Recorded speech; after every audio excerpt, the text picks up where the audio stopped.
Hola con todos, mi nombre es Antonio Sáenz y hablaremos sobre la insuficiencia cardíaca. Pero primero hablaremos sobre la fisiología del corazón, luego abarcaremos los procesos fisiopatológicos y después hablaremos un poco sobre los síntomas y signos que presentan en los pacientes que sufren de esta enfermedad. Y ahora, para saber la definición de la insuficiencia cardíaca, tenemos que saber que la insuficiencia cardíaca es la disminución del gasto cardíaco. En términos simples, tu corazón se gasta, ¿entiendes? Entonces, ¿qué es lo que vas a necesitar? Lo que vas a necesitar es controlar, regular metabólicamente tu organismo, regular tu corazón metabólicamente. ¿Para qué? Para que se genere o se aumente el gasto cardíaco, ya que está disminuido. Así que empecemos. Pero necesitamos saber principalmente el proceso fisiológico primero que se va a dar en la insuficiencia cardíaca. Para eso tenemos que definir la presión arterial. La presión arterial va a ser igual al gasto cardíaco por la resistencia vascular periférica.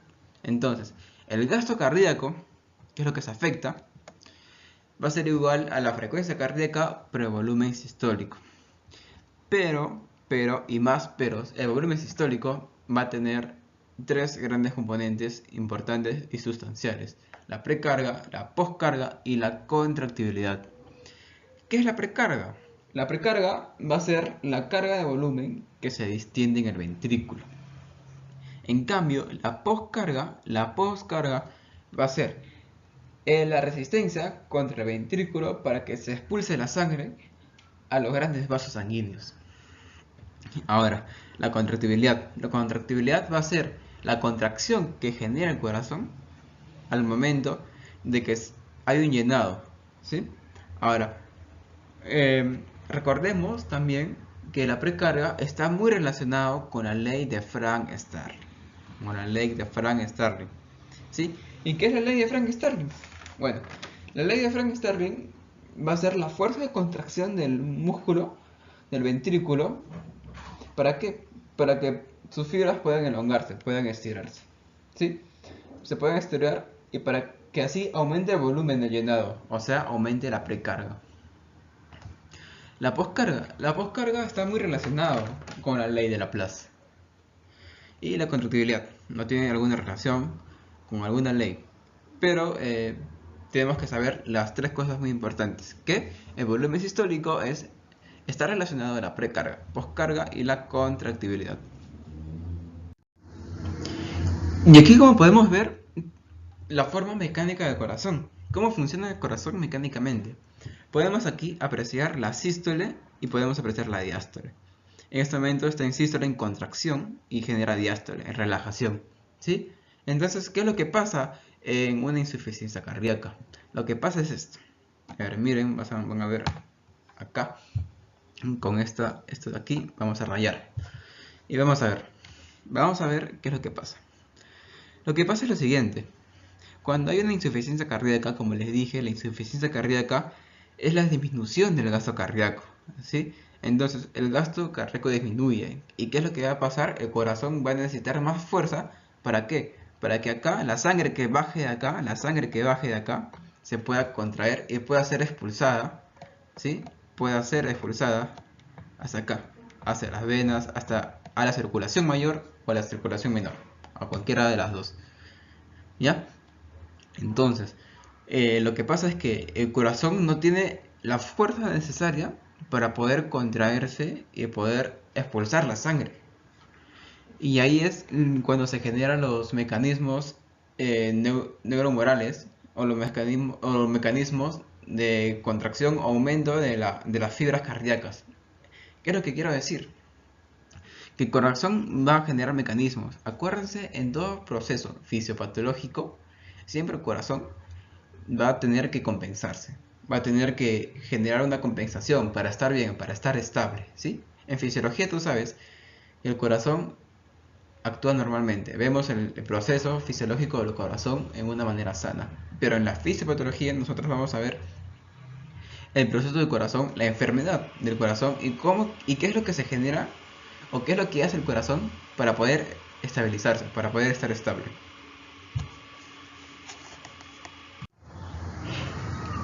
Y ya para iniciar en el tema, vamos a hablar de dos tipos de insuficiencia cardíaca: la insuficiencia cardíaca aguda y la insuficiencia cardíaca congestiva. En la insuficiencia cardíaca aguda vamos a encontrar una forma inicial de la insuficiencia, que es de novo, y también va a haber síntomas de forma repentina.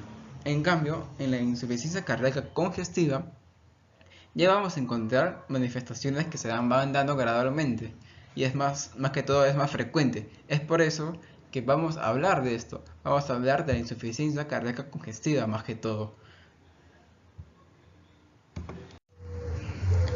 Bueno, y como vemos acá, vamos a ver la fisiopatología y los mecanismos de compensación. No debes olvidarte que siempre en un proceso fisiopatológico el cuerpo va a tratar de adaptarse ante el problema que tiene, ¿no? Y en este caso, en la insuficiencia cardíaca, vamos a ver a los mecanismos neuromorales, a la ley de Frank-Starling y los cambios estructurales en el miocardio, ¿sí? Y no te vayas a olvidar que la presión arterial es igual al gasto cardíaco por la resistencia vascular periférica. ¿Y qué es el gasto cardíaco? Es la frecuencia cardíaca por el volumen sistólico. Y el volumen sistólico, no te debes olvidar, está compuesto de la precarga, poscarga y la contractibilidad.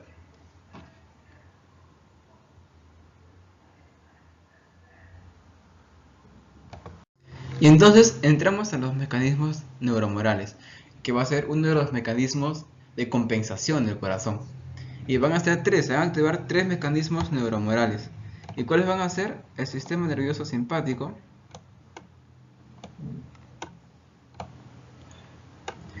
la activación del sistema renina, angiotensina, aldosterona, y por último, la activación del péptido natriurético. ¿Sí? Activación del péptido natriurético, en los cuales vamos a encontrar el péptido natriurético auricular y el péptido natriurético cerebral. Bueno, comencemos. ¿Qué es lo que pasa? Hay una disminución del gasto cardíaco. Entonces, al disminuir el gasto cardíaco va a haber un aumento del sistema nervioso simpático. Al activarse el sistema nervioso simpático, va a haber una vasoconstricción. Y al generarse una vasoconstricción, también va a haber un aumento de la resistencia vascular periférica y un aumento de la frecuencia cardíaca. Y esto va a generar una postcarga. ¿Sí? El aumento de la resistencia vascular periférica va a generar una postcarga. Cabe resaltar, y nunca debes olvidarte, que la resistencia vascular periférica está muy relacionada a la postcarga. ¿Y qué era la postcarga? La postcarga era la resistencia que está contra el ventrículo resistencia que está contra el ventrículo. ¿Para qué? Para expulsar la sangre hacia los grandes vasos sanguíneos. Y esta postcarga, con el tiempo, va a generar una hipertrofia. ¿Qué es lo que pasa? ¿No? Las células van a hipertrofiarse, van a generarse, van a aumentar el tamaño de las células. ¿Para qué? Para que pueda expulsarse la sangre a todos los vasos sanguíneos, a todos los vasos, a los grandes vasos sanguíneos, debido a que hay un bajo gasto cardíaco. Y en segunda línea, ¿qué es lo que pasa? Va a disminuir el flujo renal y se va a activar el sistema renina-angiotensina-aldosterona. ¿Qué es lo que pasa acá?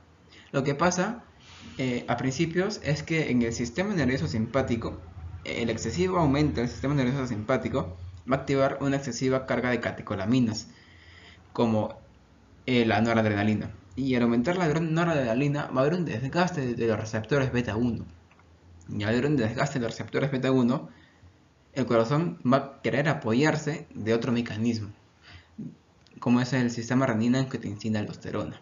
Entonces, como vemos, se va a formar la renina, y al formarse la renina va a haber una formación de angiotensinógeno, y el angiotensinógeno va a formar la angiotensina 1 y a través de la ECA va a formar la angiotensina 2, ¿sí?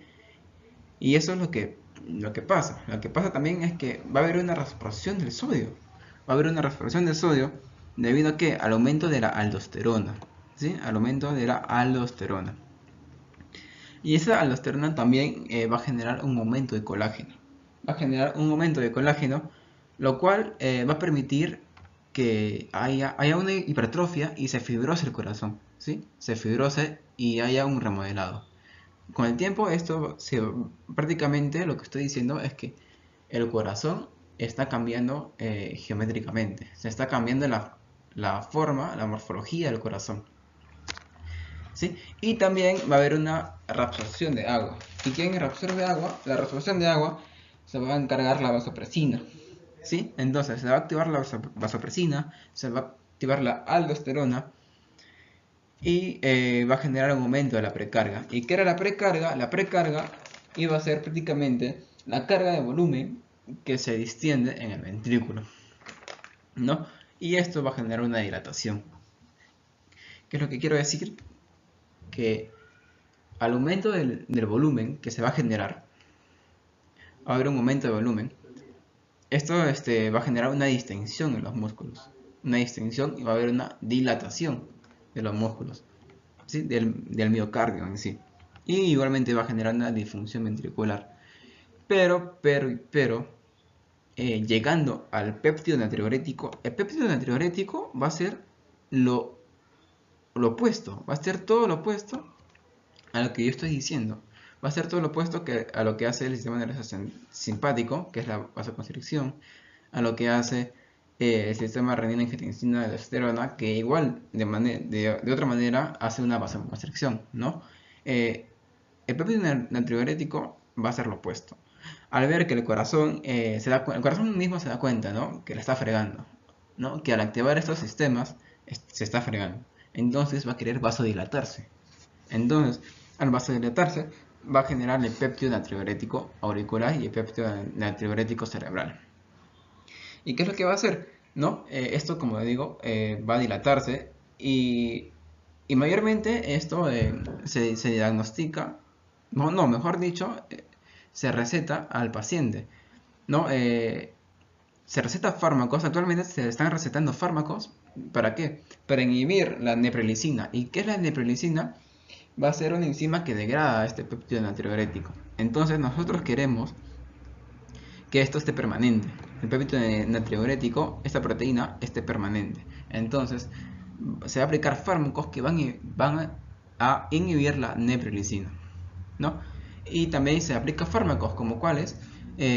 Fármacos, ¿para qué? Para inhibir el sistema nervioso central, como son los beta bloqueadores, y fármacos para inhibir el flujo renal, como son los YECAS o los ARA2. Bueno, y continuando con el mecanismo de compensación, el segundo mecanismo de compensación va a ser la ley de Frank-Starling, ¿sí? ¿Qué va a ser la ley de Frank-Starling? La ley de Frank-Starling en una insuficiencia cardíaca va a tratar de contraerse más, va a aumentar la contracción en el ventrículo, ¿sí? Va a aumentar la fuerza de contracción en el ventrículo. Como podemos ver en esta imagen, a ver, voy a sacar un puntero y vamos a ver, aquí está el puntero, y podemos ver en esta imagen, miren, este es el corazón normal, está la A, y la B es el corazón insuficiencia, el corazón con insuficiencia cardíaca, ¿ya? Y vemos, como podemos ver, ese es el volumen sistólico y aquí el volumen TL diastólico. ¿Qué era el volumen TL diastólico? Era el volumen al final de la diástole. Ahora, podemos notar acá que en esta gráfica empieza a bajar. El volumen telediastólico disminuye, ¿sí? El volumen telediastólico disminuye. ¿Y qué es lo que aumenta? El volumen telediastólico. Podemos ver que aumenta el volumen telediastólico. Entonces, ¿qué es lo que pasa en esto? En la insuficiencia cardíaca va a aumentar el volumen telediastólico. Entonces acá le ponemos aumento del volumen telediastólico y la disminución del volumen sistólico, ¿sí? Y la fracción de eyección, ¿qué es lo que va a pasar con la fracción de eyección? ¿Qué es lo que va a pasar? Va a disminuir. No se olviden, ¿qué era la fracción de eyección? Su propio nombre lo dice, fracción, porcentaje, eyección, salida. Entonces, la fracción de eyección va a ser el porcentaje de sangre bombeada fuera de los ventrículos por cada contracción. Normalmente, la fracción de eyección va a ser de 50 a 70%. Pero ¿qué es lo que pasa en una insuficiencia cardíaca? La fracción de eyección va a ser menor al 40%. ¿Sí? Ya. Ahora, continuamos con la siguiente diapositiva.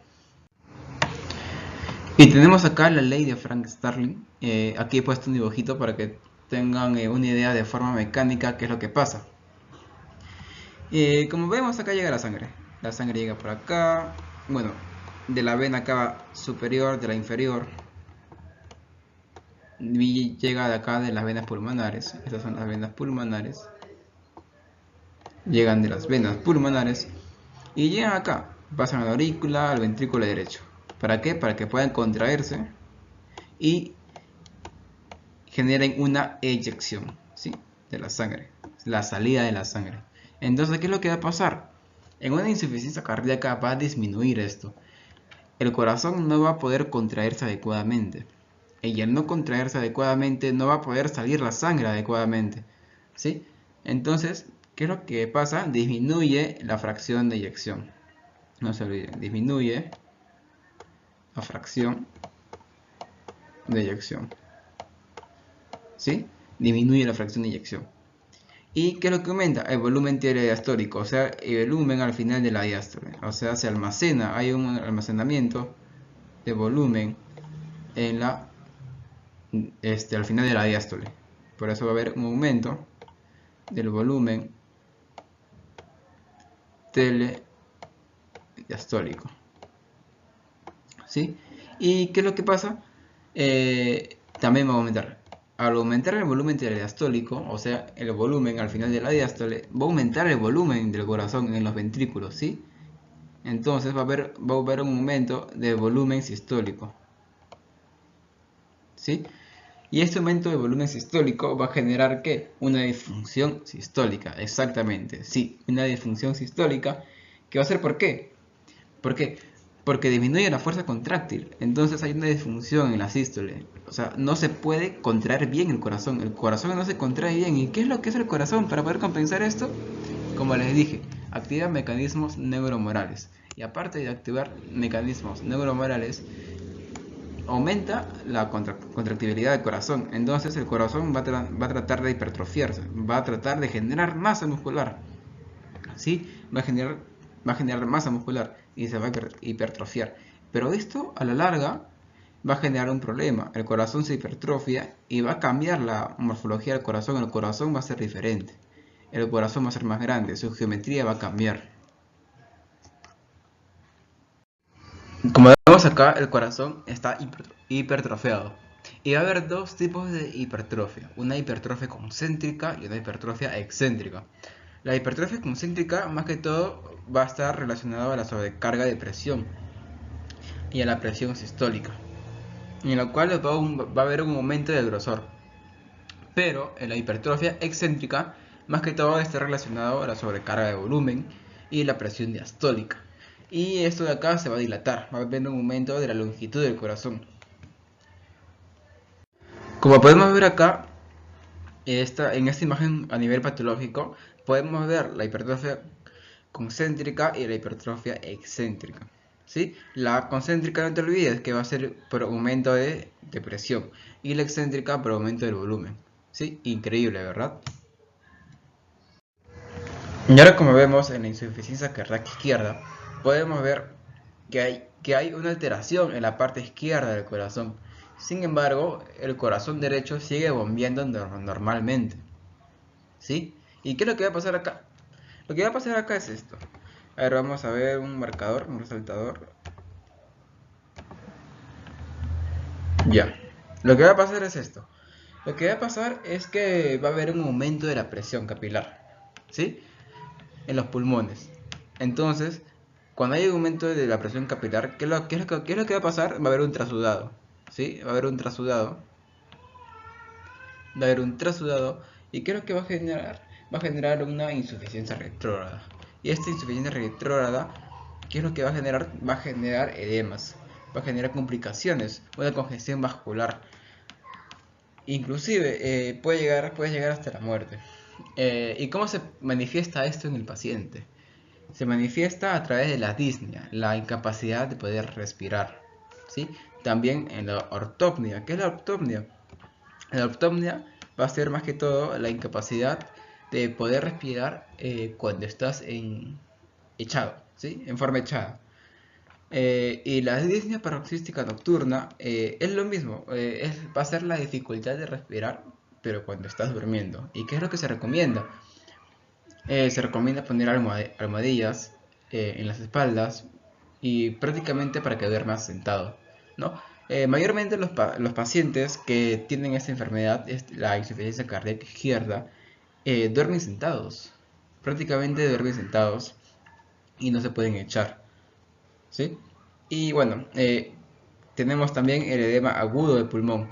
Este edema agudo de pulmón va a ser la dificultad respiratoria más extrema que se va a ver en la insuficiencia cardíaca izquierda, ¿sí? ¿Por qué?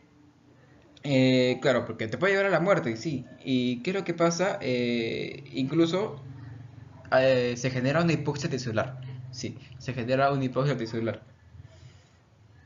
Y como nota, como punto, quería preguntarles si existe o no existe silivancias en una insuficiencia cardíaca izquierda. Sí, sí existe. ¿Y cómo pasa esto? Bueno, lo que pasa es que cuando se comprimen los bronquiolos, por edema intersticial y edematización de mucosa, se origina una obstrucción bronquial. ¿Y qué es lo que va a generar? Va a generar silivancias. O sea, tú como tu primer día yendo a las clínicas, haciendo tus prácticas, auscultas al paciente y escuchas una sibilancia. Cualquiera pensaría que es asma o tal vez un epoco, no sé, ¿no? Pero no.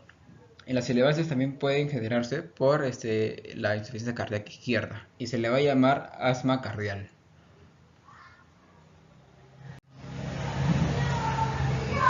Bueno, aquí como podemos ver, vamos a ver imágenes de lo que ya habíamos mencionado, ¿no? De cómo es que esto se presenta en los pacientes. Acá como podemos ver es la disnea, ¿no? La incapacidad de poder respirar bien, ¿no? Acá como vemos, esa persona está subiendo por las escaleras y le falta aire. Bueno, aquí vemos otro paciente con ortopnea, ¿no? En la cual el paciente no puede estar echado, entonces tiene que estar sentado normalmente, ¿no? Y aquí como vemos el fluido, ¿no? En los pulmones que se encuentra. ¿No? Y como les decía, ¿no? La disnea paroxística nocturna, en la cual el paciente no puede dormir echado. Es imposible para él dormir echado porque le falta, tiene una sensación de que le falta aire, oxígeno, ¿sí? Entonces, qué es lo que hace? Normalmente se pone almohadillas y sus espaldas para que pueda dormir bien y pueda dormir sentado. Y aquí vamos a ver, esta es una radiografía de un pulmón normal, ¿sí? Y el lado derecho, disculpen, el lado derecho vamos a ver un edema agudo de pulmón, ¿sí? Acá podemos notar que hay un engrosamiento de los cilios. Como podemos ver acá, hay un engrosamiento de los cilios pulmonares debido a la congestión. Y también este fenómeno es llamado alas de mariposa. Bueno, y la insuficiencia cardíaca derecha. La insuficiencia cardíaca derecha, más que todo, se da debido a una insuficiencia cardíaca izquierda. Ya es como que el corazón está empezando de mal en peor. O sea, está empeorando prácticamente, ¿no? ¿Y qué es lo que podemos ver acá? Podemos ver disnea, ingurgitación yugular, podemos ver hepatomegalias, podemos ver ascitis, ¿sí? ¿Y cómo se genera esto? Vamos a ver. Para empezar, la ingurgitación yugular, la ingurgitación yugular va a ser por un incremento de la presión venosa, central y periférica.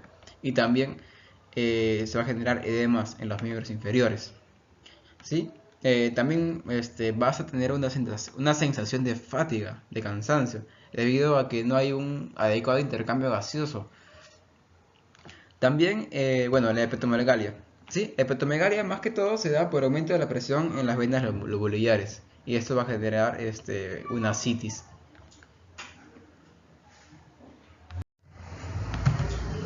Y bueno, aquí podemos ver las imágenes. Como vemos aquí, esto es una irritación yugular. Como podemos ver, la arteria yugular, disculpen, la vena yugular está súper dilatada. Igual aquí también podemos ver. Y esto es la hepatomegalia, ¿no? El aumento, el incremento, ¿no? del hígado. Y como lo que vemos, podemos ver aquí, podemos presenciar la presencia de edemas, ¿no? Tú al paciente vas, lo palpas y tocas su piel. Al momento de tocar su piel vas a sentir que está hinchada. Y sacas tu dedito y va a seguir aquí, presionado. No va a subir. Y va a subir lentamente. No es como tu piel normal. Si quieres hacer la prueba, pon tu dedito, presiona tu dedo en cualquier parte de tu cuerpo y se va, en unos breves momentos se va poner va a estar normal. Y ahora que ya hemos visto la fisiopatología de la insuficiencia cardíaca, debemos saber también su etiología, su causa, o sea, a qué se debe que nosotros vemos a pacientes con insuficiencia cardíaca. Bueno, para empezar, hay dos tipos de insuficiencia cardíaca, las primarias y las secundarias, ¿sí? Vamos a ver, las primarias van a ser la miocarditis, miocardiopatías, alteraciones musculares, diabetes, incluso el alcohol puede ocasionar este tipo de cosas, ¿no? Y bueno, en las afectaciones secundarias podemos ver la isquemia, pero ¿cómo se produce la isquemia? Bueno, normalmente, eh, ¿cómo se produce un infarto? Un infarto. ¿Qué arteria se obstruye para, para que se produzca un infarto, ¿no? Normalmente, ¿qué arteria se obstruye? La arteria coronaria. Entonces, al obstruirse la arteria coronaria, esto va a afectar al miocardio. Y al afectar al miocardio, va a ser insuficiente y no va a poder suplir las necesidades metabólicas adecuadas, ¿no? Y va a generar isquemia.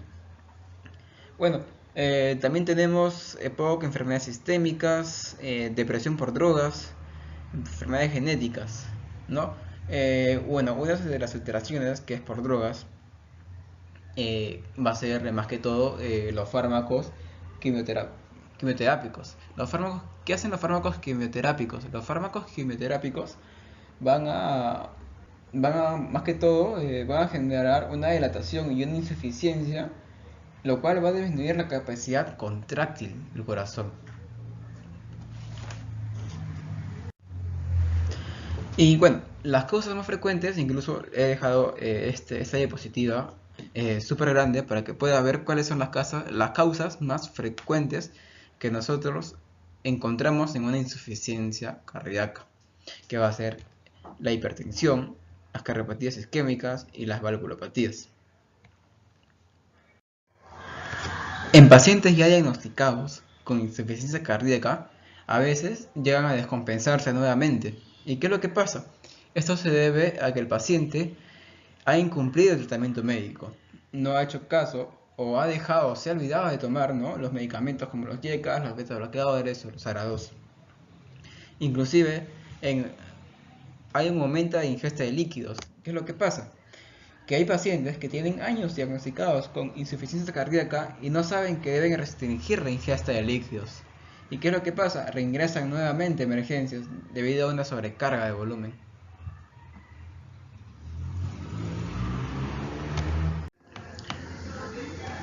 Para finalizar, vamos a ver la historia natural de la enfermedad. Y acá, viendo la calidad de vida del paciente, aquellos pacientes en los cuales son diagnosticados con insuficiencia cardíaca van a tener un curso clínico favorable, ¿sí? Un curso clínico variable también, y hasta que el paciente va a empezar a tener descompensaciones. Va a empezar a tener descompensaciones hasta que se pueda agravar más incluso. Pero más que la insuficiencia cardíaca, lo que genera esto va a ser debido a los mecanismos neuromorales que habíamos dicho, ¿no? Como la activación del sistema nervioso simpático, como la activación del sistema renina-angiotensina-aldosterona, como el péptido natriurético. Eso de ahí va a generar mayores descompensaciones del paciente y incluso puede haber una falla en la bomba. Y en la intensidad de la enfermedad, aquí como podemos ver dos líneas. entre puntos y otra normal, ¿no? Y eso, como podemos ver acá, es la enfermedad tradicional. ¿Qué es lo que pasa en la enfermedad tradicional, ¿no? Y aquí lo que podemos ver es a través de fármacos, a través de la administración de fármacos como IECA, como ARA2, ¿no? Como los beta-bloqueadores. Pero sin embargo, poco a poco esto va aumentando, ¿no? Y va subiendo. Va subiendo, inclusive se le da cuidados paliativos al paciente. Pero poco a poco, debido a las descompensaciones del paciente, debido a que hay una falla cardíaca, el paciente va a empezar a empeorar, ¿no? De una u otra manera.